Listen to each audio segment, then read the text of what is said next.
But here's the shit that's not cool is that you get off the work site and you drive to jiu-jitsu and then you just change into your gi and jump on the mats. Yeah. You've been sweating all day. You stink all over. You've actually got like physical dirt and debris on your body.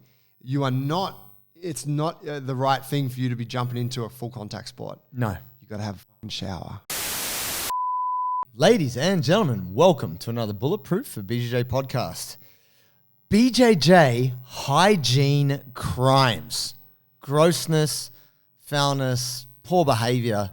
We put it out to the audience and they're letting us know what it is, Joe. Tell us.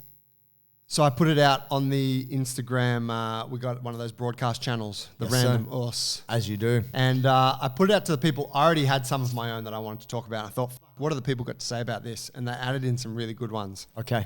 Some of these are more geographically specific as well. But let's go through them. There's 10.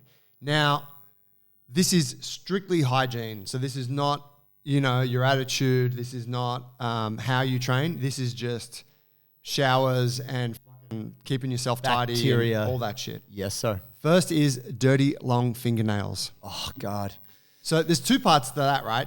Long fingernails is a problem because you will cut people with it. Slasher. But also dirty. Bacteria. You don't want to fucking roll with someone that's actually got gunk under their fingernails. No way. No. Yeah.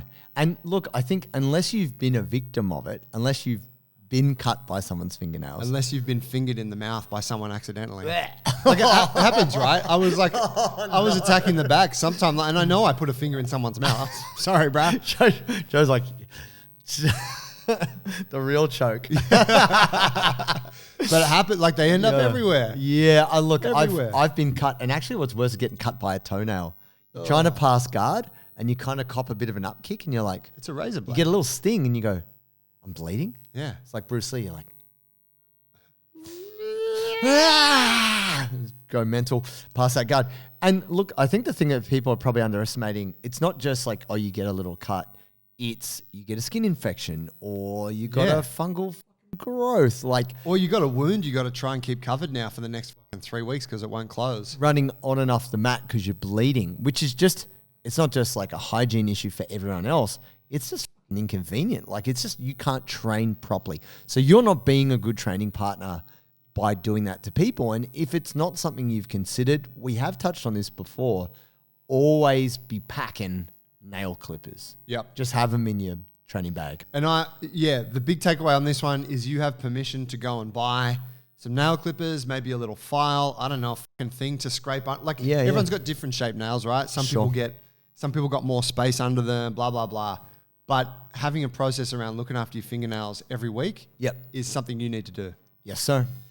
Second one is stinky training gear. So smelly fucking rashies, gross gis. Think of the gi that you get a grip on it and you're like, it's a little bit slimy. Sometimes a bit of a yellowing to a white gi. Oh, gross. Yeah. Usually with a rolling partner somewhere in their late teens, early 20s.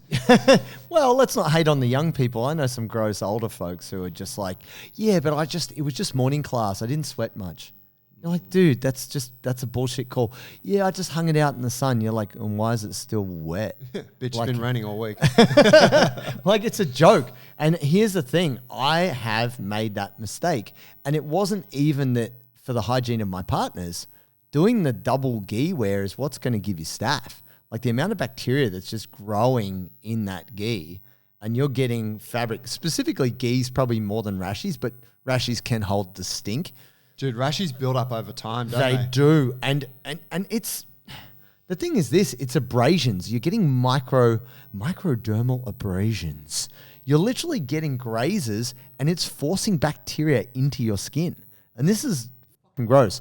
And so for those of you out there who are like, I've only got 2 gis, I've only got 1 gi. Like, get another fucking gi. Like, it's just super simple because not only is it negative for your training partners and their experience, but it's also potentially hazardous for you. And for any of you out there who've had a staph infection, it's terrible.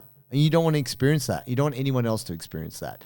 But Joe, I might get you to talk about your rashi when Mies did the soaking of the... Ooh. Can you speak to that? Yeah, so I always just figured rashies clean well, right? Yeah. Because you're like, they're thin, they're like whatever the fuck, lightweight, polyester and shit. Yeah, like just wash it and it's good. And Me's like, nah, that rashy stinks. Like, even after we wash it, I can smell that there's still an odor to it. There. And the big tell for me was I'd put it on and I'd get to the class and start a warm up. And Once you're a couple warm. minutes into the warm up, you're like, the rashy stinks.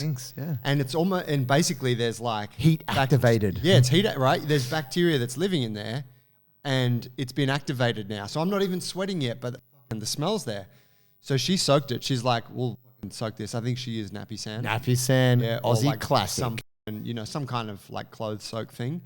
And no shit, the water was like dark brown. Oof. Like, and I'm talking, it was a clean rash guard and we soaked it for like 12 hours and it was dark brown. It's the soak. And then you give it a wash again and then it's like, holy shit, that smell's gone. Holy shit, it doesn't smell it doesn't smell at all, right? Like, yeah, it really opened my eyes to that. So no gear, it's probably got a bit of a lifespan. That will, obviously, that's not, you don't want to soak, like it's not great for the material, but you're probably going to have to do that after you've been wearing something for like a year or two. Semi-regularly, yeah. So be mindful. But also, if it's within your means, don't be, like it's okay to like upgrade your rash if you're like, this rash is a bit old, probably just get a new one. Definitely. And yeah, just for any of you out there, if you're a gi person, you're now a laundry person. Yeah. Yeah. Embrace it. For sure. Third, people say, what's your secret, JT? Why are your muscles so pumped? Why are you so strong on the mats? Is it the secret sauce? No, it's not. It's hydration, my friends. I every day am using Sodi. Sodii. I use it in the morning first thing, use it when I have my creatine, and I also have it before training. I'll dilute a sachet into about 500, 600 mils of water, and it just keeps me going. I don't get headaches, I don't get cramps, and I don't get tired as quickly. So this is the sachet version. They also have tubs, which is really good too, and they have awesome flavors. This is my favorite, which is salty grapefruit. They have their citrus, they've got pineapple, they've got so many good flavors. It's definitely worth checking out. So you, my friends, if you would like to be better hydrated, feel pumped, feel strong, get on the real magic sauce, which is Sodi. You can get a 15% discount when you use discount code Bulletproof15, sodi.com.au. just being a smelly, dirty So... That's the soundbite. You're fucking, man, I get it. Blue collar, you're working hard, you're fucking laying bricks all day, doing the thing. You got the steel cap boots and shit. You got the tradie underwear and you just, the high vis and whatever. And you're working hard, man. It's respectable. But here's the shit that's not cool is that you get off the work site and you drive to jiu-jitsu and then you just change into your gi and jump on the mats. Yeah. You've been sweating all day. You stink all over. You've actually got like physical dirt and debris on your body.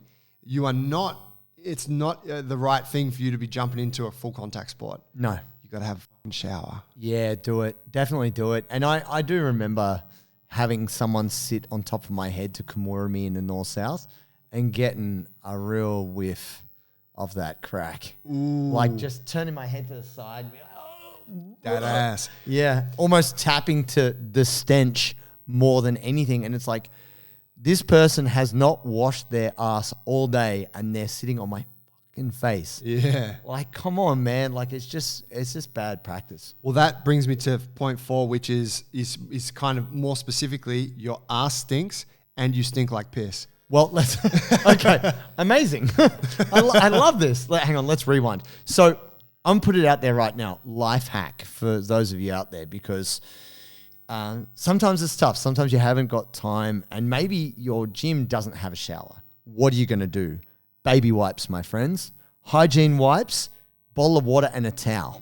Like, that's all I'm saying. I'll do it for you. It'll do it for you, right? Clean your nether regions. Nether regions, armpits, and then like there's nothing wrong with just getting a bit of water, rubbing it over the forearms, getting a towel, and just getting that layer of dirt off, right? Like you wash your hands, but you just extend. Go further, a bit of armpits. Take it there. Yeah, do the legs. I believe that's how British people shower generally. In general, no. No, shout out to the UK. You're right. In it, you know what I mean? No. Shout out to our UK listeners. We love you. I am half English. White as it gets. Scummy as I might be. Here's the deal, guys. We got to find a way to make it work. Not only, and here's the thing, this isn't a shame piece like, oh, you're dirty, blah, blah, blah, shame on you. It's more like you may not realize that you are the smelly guy. Yeah, and No. I'll be honest right now, because you're being told this is the announcement. Now you know. This is the intervention. Yeah, we're your friends. We're telling you, hey, bro. It is true. Like no one tells you. So in your defense, if you are like, oh, maybe I should clean my ass before training. Yeah. No one's probably told you. Like it's kind of silly that no one does, but you know. Because you also the human body has this natural thing where it adjusts your tolerance to stink. Right, it's so that your senses are not overwhelmed, and your own stink never stinks anyway. Yeah, well, so you're kind of used to it. I sniff my butt. You're like, Joe's quite mobile, as you may realize. But that's the thing. Like, I think ultimately, you've got to find a way to do it. Antibacterial wipes or just baby wipes in general. Maybe not. I hear antibacterial can be problematic because it's removing some of the good back too. Bro, we're talking about not being a dirty like just yeah, but you could get a wipe that's like say for my son we use water-based ones. Yeah, you can, but then also, and I'm going to say that if you're somebody who has layers of dirt and grease on you, it's not going to do enough. You need something, you know what I mean? Abrasive. You need something a little bit more. And so anyway, wipes help, bottle of water and a towel. If you can't get to a shower, that should help. Yeah, and so specifically with the ass and with the urine smells, bathroom smells, here's the thing. I know a lot of dudes. I own a gym, right? I've cleaned the toilet here many times. I've used to clean the toilet after a night of coaching. And I know there's a lot of dudes that don't actually know how to piss into a toilet. And where do you think it goes? It goes on the floor. Also goes on their foot. Of course. On their leg. Everywhere. And dribbles it. You know, like it's terrible. It's and terrible. So you need to have a process to clean that shit. Criminal. Right? But also the smelly ass thing. So let's say you're nice and clean. You're like, no, I'm not working on the tools. I'm like, fresh and prepped. Yeah, fresh. And then you go and take a shit. And then like 2 hours later, you want to go to training. Man, if you're Kimura and JT that night, if you're face mounting him, you think like, is it super clean? Or maybe is there a chance that he's going to be sniffing your ass? And so. No. What's that? No, I'm not just trying to run away. Smell the dussy. Booty, dick, and pussy. But so you got to have a process where, oh man, I took a dump. Okay, wipes, or I get in the shower. Fresh undies, whatever. Like maybe all of the above. Yeah. Like really, you like make yourself clean. You got to be more conscious of these things. Yeah. Being barefoot in the bathroom. It's just so much shit on the floor. It's so just much bacteria. You've just got to think about it though too, right? And this is a slight beef of mine with some of our friends who do not roll around on the ground. Say you do jiu-jitsu after a Muay Thai class. You will regularly see dudes who do Muay Thai or even maybe they do boxing walking on and off the mat barefoot wherever because they don't have to put their face on the mat. Yeah. So they don't really think about it, right? Yeah. They're just kicking and throwing and maybe they don't have that policy. Like they may not be wearing shoes on the mat, but they might as well be, right? Because they're just walking into the change room and back out. Actually, let me tell you a terrible story. And not a Taekwondo coach of mine, but a guy I knew. I saw him one time in the change room putting his feet in the urinal before he would go out to fight. So he would kick dudes in the face and put piss on their face. Nah. Legit. Nah. Foul. That is so gross. It's so fucked up, right? But think this. That's what you're doing inadvertently. You're like, oh, nah, it'll be fine. Because you didn't bring flip-flops. I'm just working tonight. I'm just working that foot stomp in the throat work. And that's the thing. Like, it's probably more ignorance than it is. It's not maliciousness, right? No one's being like, haha, no, I'm just gonna dirty. You don't know. Well, yeah, but it's and what we're trying to do is just bring to your awareness. It's actually not too hard to just bring some slides or some flip flops that are just for jiu-jitsu. So when you change out of your shoes, if you need to run to the bathroom, just slide them on. Yeah. That's what you got to do. And I know some gyms where they even... You can wear them in the shower with you, give them a clean every now and again. Like, and that protects you as well. I know one of the gyms I used to train at, they used to have like communal slides off the mats and people wear them to the toilet. But here's the thing. People wear them in, piss all over the motherfuckers. Ah, true. Like, yeah. This isn't working. It doesn't work. These things haven't been washed ever. Oh, really? I don't think so. Okay. You know, I mean, maybe they had been... Yeah, but definitely that's an element that you have to just factor in, that as much as you bring your gi, bring your belt, bring your no-gi stuff, bring your mouthpiece, you should have some dedicated BJJ footwear? Open cuts. So having open cuts, wounds. Who's got open cuts? Who's not? Well, I mean, a lot of motherfuckers, right? Really? Well, because here's the thing, like, I think I would have done this plenty of times back in my earlier days, but, you get a little cut. You're like, oh, it's not bleeding or anything. It's whatever. It's under my rashi or I don't know, or something. Right. You're like, it won't be a problem. It's going to become a problem. Like, it's going to get exposed. You're going to be rubbing it on someone. Yeah, bleeding. Yeah, and even just for, like, even if, like, you're not carrying any bloodborne diseases that day, and, you can only catch AIDS it's like once, an AIDS-free right? day. Yeah. and you, but your partner sees that. Your training partner's like, JT's got a gash on his arm. Like, that's not cool. That's not respectful. No. So it should be covered appropriately and just dealt with. And if you can't deal with it, you shouldn't be at training. You should get off the mat. And look, you see dudes getting the full, like, mummification, like they get a cut on their head and they full go mummy style with the tape. That's pretty brutal to take off, but respect for you to stop bleeding and you want to keep training. I think most of us know once you had that bit of experience, it's difficult when you're early on in the jiu-jitsu journey. You're like, just put a Band-Aid. Yeah. Dude, that's not staying on. No. Like you're sweating, it's coming off. And it's important for you to realize if you do have like a significant graze or cut, you're going to have to dress that wound appropriately and then tape it and make sure it's kind of sealed tight before you even put the gi on or before you even step on the mat. Yeah. Because once you're... Before you get to training, Before you go training. Like doing it training, yeah, sure, but it's kind of not quite convenient location for it. And not all gyms have like good first aid kits for you to do it. You need your own kit. Once you start sweating, even good strapping tape doesn't want to stay on. Nah. And then you're bleeding on the mats. The instructor has to clean that up. And yeah, that's a hazard for your training partners. But it's also like, yeah, it's like if you had just think if you had a blood nose, you wouldn't go, just keep rolling, bro, and just bleed all over their white gi. Like that's not cool. So for yourself, and this is the thing, it goes both ways. It's as much for your training partners as it is for you. You should not be having open wounds at training. And that sounds common sense, but that means you've got to take care of it to make sure it's protected before you get there. Yeah. I had, back in the day, I had a couple of warts burn off my hand. Oh, yeah. And I was like peak blue belt froth. So I'm like, I'm not missing training for no. And so I remember like they'd blistered up and stuff. And like, I think maybe had opened a little bit. Right. So I put on like a couple of rubber gloves and then taped the shit out of it and rolled with it. Amazing. And I think I even put Band-Aids and then rubber gloves. Like it was like, this shit's no one's getting it. And everyone's like, dang, that's important. That's performance enhancing, bro. He's got extra grip. That's not fair. Joey's wearing, why is he wearing a boxing glove? The mouth fingering was on another level that day. I'm excited. Why's that? We have an apparel sponsor, Parry Athletic. Bro, George came through, messaged us on the Instagram, said he's been following our program for ages. He's getting stronger and more mobile.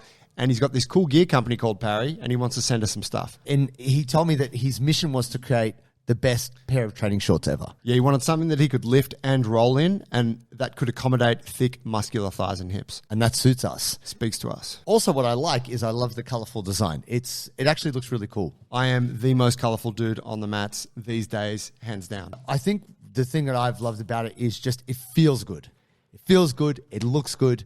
And you, ladies and gentlemen, can get a discount when you go to checkout. If you go to parryathletics.com, put in the code Bulletproof20 and you get 20% off. Oh, yeah. Bad breath. Okay, well, look, that's tough. I think that's hard. I mean, obviously, mints and chewing gum. But here's the thing. You can choke on gum. It's not like you're Michael Jordan playing basketball. You can just chew gum. No, not during training. But before. Like, if you've been... Well, you never smashed had a protein shake, smashed a coffee and jumped on the mat and had coffee breath? Like, I've had coffee breath. I don't smash a protein shake right before training. No, but I'm saying that there's many people out there who've been working all day. They're doing whatever. Yeah, but if you're putting your nasty fucking stink breath on me, that's a microaggression in Joey's book. Oh, whatever. I'm not down for that. In JT's book, sorry, Mr. Joey in the third fucking person, this guy. So here's what I would say. It's like, yeah, like coffee breath, no worries. Like, that's fine. But if you actually kind of have bad breath as a consistent thing, that is problematic. That's a bit gross. And so what I'd be saying is either making sure you got breath mints so that you can freshen that shit up before training, making sure you're hydrated generally. I think that people that often don't drink enough water just have bad breath, or like brush your teeth like through the day if you need to. Yeah, for me, I think for some people it's probably closer to dental hygiene, because like could be that you too, know, yeah. like if people are, you know, maybe they don't go to the dentist regularly, and maybe then it's not something they're aware of. That is a pretty full-on smell. Like we had a client back in the day who had English fella, but an older gentleman, you know, previous generation, probably my dad's generation, in his late 70s, had that Austin Powers teeth. Like probably never been to the dentist. Very wealthy guy, very wealthy. So I think because he was powerful, no one had ever said anything to him because he probably just fucking fired them. But the smell of decay just oozed out the face, you know, and no one could really tell him. And it's a pretty intense thing. And I say this from probably a position of care, like just myself being a trainer, I've never wanted to have bad breath for a client. So I always have gum in the car, or have breath mints with me, or whatever it might be. And also because I drink a lot of coffee, I'm conscious that I'll have coffee breath. So try and counteract that. But ultimately, it's a pretty personal thing. It's like if someone has bad BO, it's hard to bring up other than, oh, it's your birthday, can of deodorant. Yeah, but I mean, we're bringing it up now so that you don't, hopefully if you listen, you don't have to tell your friends. But if you have bad breath, it's hard for you to know, similar to the self-stink thing, yeah, right? but you probably also don't know that your ass stinks when you're face mounting JT and attacking that Kimura. Sure. So it's like, oh, maybe I'll check. Like, No. oh, it does. And then you know, maybe you say, hey, does my breath stink? Oh, thank you for the feedback. No, I mean, no fucking excuses, man. no, whatever. I don't. If you're close quarters with another person, like washing your armpits, washing your ass, Sure. I'm not saying your breath has to be like Some people, but just not stinking. people have more sensitive noses. Like my partner Ola, sensitive palate, sensitive nose. She can just smell if anything is off. So I have to be very particular around her. I can have no stink around my partner, right? And that's good for me. It kind of keeps me in check. But if you're someone out there like, they smell funny. It's jiu-jitsu. Some people smell funny, right? So it's not a microaggression if someone doesn't know, right? If they do know and they continue, then maybe they're just psychological warfare. Yeah, but I'm just saying it's a crime. I don't give a if you know what, it's a crime. If your breath stinks, you need to tidy that shit up. All right. I'll step back from that one. Now, here's the geographical one. We don't get this much here, but this actually came through quite a lot from a lot of people mentioning this. Oh. You stink like weed. Oh, right, and yeah, like, yeah, bro, yeah. you think that the devil's lettuce smells good on you. It stinks. It's intense. And I got no problem with the smell of weed smoke or air. like smoking Joe's a bit, like, whatever. Yeah. The sticky icky? Oh, yeah. But I do know, and I have rolled with people that like the smell of sweat coming out and of the your humidity pores. of jiu-jitsu and you smelling like you've just been in a Dutch oven. Yeah. It's actually fucking gross. It's pretty full on. So I'm like, okay, I can feel that. That's a top 10 crime. Yeah, and I think most people who've maybe smoked in their teenage years, you know, the classic like trying not to, like, so your parents don't know, just like ton of deodorant, cologne, just Febreze. You're just getting clothing air freshener on your clothes so the parents don't smell it. And the parents are like, wow, you smell like a heavy cocktail of smells. You must have been hiding something. Probably weed. I personally feel like if you're someone who smokes, and you know, that's cool, it's your choice, I can respect that. Possibly, you know, like if you're timing it, some people, and we've discussed this before, as Joe, you are more on the pro weed side of things than I am, of maybe coming and rolling a little bit relaxed, a little bit blazed. Yeah. You have said that, you know, you don't mind that. I don't mind if someone wants to do that, but you don't be a smelly cunt about it. But you kind of Like can't control it. maybe If someone don't- smokes weed through the day and then they come to training. Maybe don't suck bongs in your gi. You know? No, definitely Maybe not. don't like blow it into your gi jacket because you're in the bathroom and you got to jump back onto the mats. Bro, I got to enhance my height to maybe, enhance my rubber maybe guard. it's some breath mints, maybe, you know, whatever. Maybe it's just like taking care of that smell, right? Yeah, It's like I'm not going to come in after like fucking deep frying sausages at home for the last 2 hours because I'm going to smell like deep fried oil. people are like, oh, Joe, you smell delicious. Yeah, I'm like, oh, I'm covered in the shit. I Okay, start go on. licking the back of Joe's neck from barbecue. Delicious. Yeah, fair enough. Like it definitely, I think if we just consider that we are going to be up close and personal with people, that you want to just come through at least neutral. Basically, yeah. Something like that. On to the last two. This one touched on it earlier, but jumping into class right after kickboxing or MMA or some other class. No. If you're at a multidiscipline gym, it's very common. They got classes on the schedule. People want to, I'm going to wrap up that, jump into jiu-jitsu. It's not cool for you to jump on because you are breaking the rules of you're going to smell and be dirty. You're going to be sweaty. You're going to have whatever you're wearing. Like if you're wearing that same shit, all that the stinks. bacteria, yeah. Yeah, like all that stuff we mentioned, the feet, like you really need a process to go and clean up and then like reset, come to jiu-jitsu. Yeah, and look, really good thing I actually saw recently, and I was like, oh, actually, that's pretty.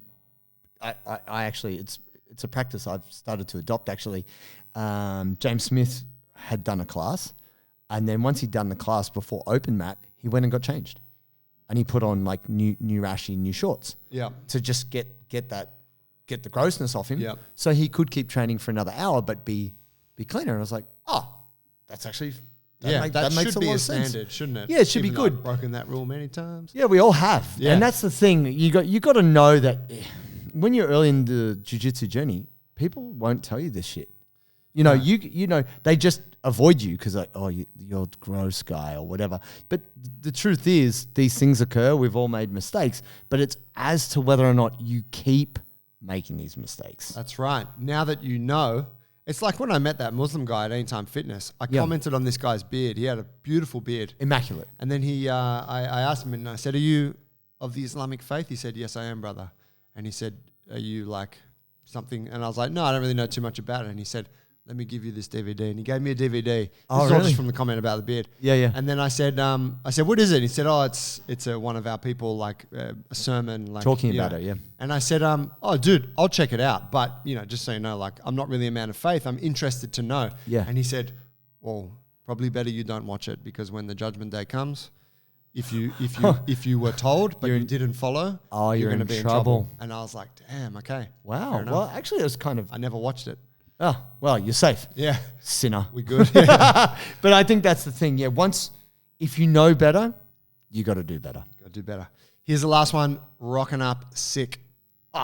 Spoken about it. If you're sick or even if you've been sick, you're feeling pretty good, but you still got that nasty cough and phlegm and shit, don't fucking be there because even just the fact that you're bringing that grossness and someone else is like, are they sick? Like it just shouldn't be there. Yeah. Come back when you are and you appear healthy. Yeah, and look, we've advocated for people with injury to maintain their habit by going to the gym. That's different. It'll be fine. Because like ACL ruptures are not contagious as far as we know, provided you're not doing anything crazy. But yeah, definitely, if in doubt, stay home. It's not like work. Like I don't understand why it's even permissible at work. Like just show up because you feel shit and make the whole office sick. That doesn't make any sense. And even though we went through the whole COVID thing, workplaces are like, no, you get sick of this work from home business. You got to get in. You got to show up. Really, if what we're talking about here, if we're talking about respect, we're talking about jiu-jitsu and caring for your teammates, you pay them the respect of you don't want to negatively affect them. And also you would hope that they wouldn't want to negatively affect you. And so by having these good habits of not committing these BJJ hygiene crimes, maybe you then set a tone that someone else is like, oh, maybe I should bring flip-flops. Maybe when I'm sick, I won't show up and cough on everyone. By example. Yes, sir. I think this is the key. So here's, for some of you, you're going to hear, you're like, I need to get this episode out to that stinky motherfucker. I'll just share this with you. So yeah, here's the deal. Here's the strategy for sharing is you're going to find something in the episode. Either you're going to find another person at training that commits one of these crimes. And when you share the episode with the person you're actually trying to target, you'd be like, hey, doesn't JT always commit crime number 5? Have a listen. Right? You're like using that. But subtle. Yeah. Or I don't know, you could be like, hey, Joey tells a really funny story about, I don't know, some shit or whatever. Classic. But get the episode to them, share it with them, get this around. I'm even thinking about making a fucking poster of this so that the gym can just have it up because these are unspoken rules. These should be unspoken standards within jiu-jitsu. They should be spoken. They should be spoken. Explicitly. That's why we're speaking them. Yes, sir. Thanks, bro. Peace. Cheers.